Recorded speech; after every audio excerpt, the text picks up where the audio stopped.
Hi, I'm Paul McGee. I'm author of the book Self-Confidence, the remarkable truth of why a small change can make a big difference. How to be your own best mate. Do you wear one of these? Now, all right, I'm talking metaphorically. I'm not saying you don't, go out for work, must remember my boxing glove. But here's a question for you. Besides God, if you believe in God, who is perhaps the most important person you're ever going to talk to? I think it's yourself. The only concern I have is that sometimes the kind of conversations we have with ourselves aren't always that helpful. I talk about a phrase called the inner critic. That's the voice inside your head and my head that highlights my weaknesses and undermines my confidence. And the best way to visually describe the inner critic is with the boxing glove. You know, the kind of things you do, oh, I could never do that, I'm stupid, I'm fat, well, why does things never work out for me? People will think I'm crazy if I come up with that idea, or, who do I think I am thinking I could do this?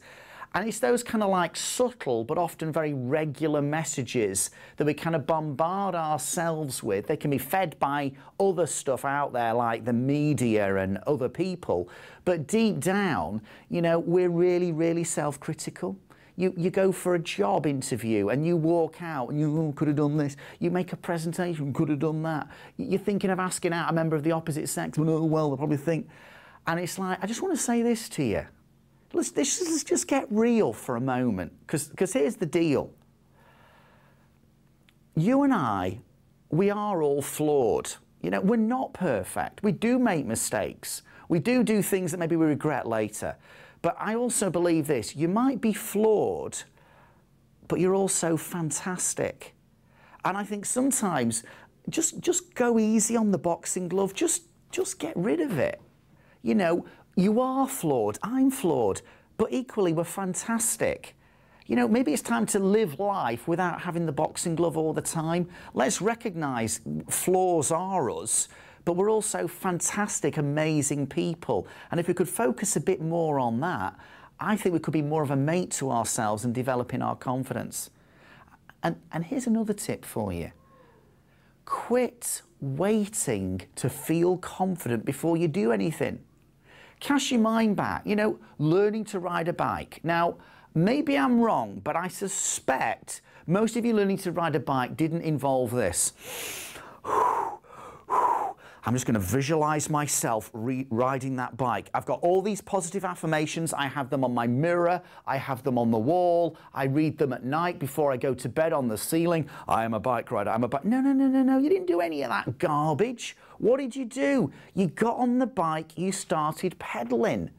And I'm just wondering if we try to be a bit more of our own best mate to us. What does that mean in life? It means that you don't stay in your comfort zone going, well, I would do that if I had more confidence. No, just decide to quit waiting to feel confident and go for it anyway. Here's a story to illustrate that. Background is I suffer from motion sickness, right? Quite badly.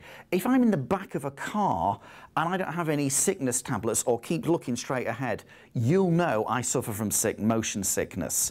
Now, I don't do kind of like physical or extreme sports at all. It's just not my scene. Watching Bradford City, going for a walk, that's about as extreme as it gets in my life.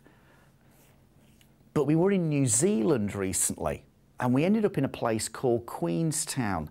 Now, if you don't know Queenstown, it's like known as the extreme sports capital of the Southern Hemisphere, and there's loads of things going on, including bungee jumps.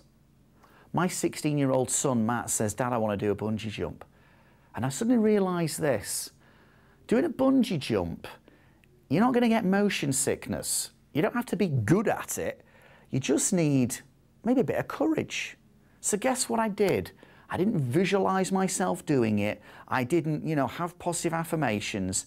I quit waiting to feel confident, and I just took some action. A couple of days before my 45th birthday, I did my first ever bungee jump. It was fantastic.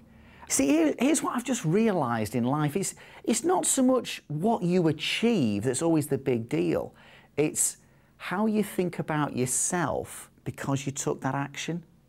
So here's my 2 top tips on how to be your own best mate.